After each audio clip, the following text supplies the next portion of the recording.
our brains tend to look at things in like a linear perspective.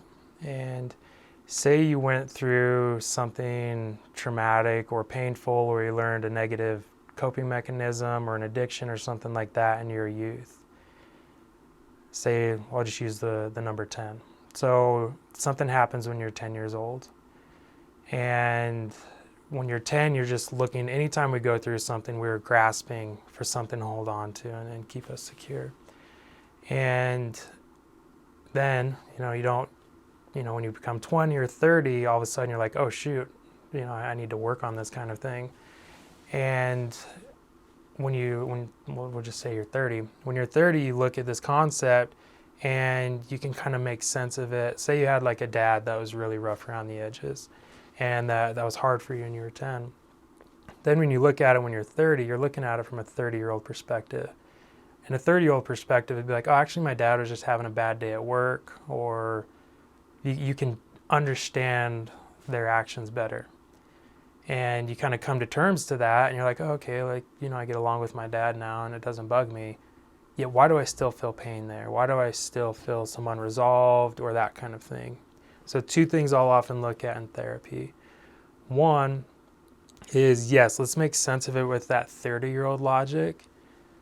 But when you can't understand it and why is it still messing with me, you got to look at it from a 10-year-old's perspective as well. Because a 10-year-old views things from a very different perspective than a 30-year-old.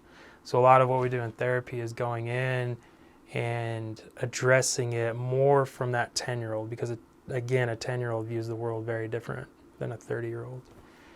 And another thing in helping with that, with the 30-year-old and understanding that, is often we understand things with our mind and we can rationalize it and make sense, but we don't heal it with our emotional part or our soul or whatever you want to call that. And so just because you've made sense with something in your mind doesn't mean it comes to peace with all of you. And that's another reason we named it Congruence, is you want to get that brain and your heart all online and then talking together.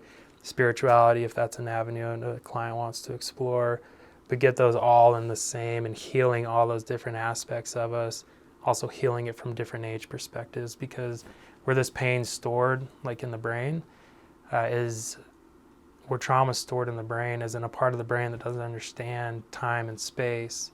That's why if you experience something 20 years ago and all of a sudden something triggers that memory, you're just back in it. And so same with healing things from different points, is you got to go in there and find kind of where that wound is and heal it at that spot.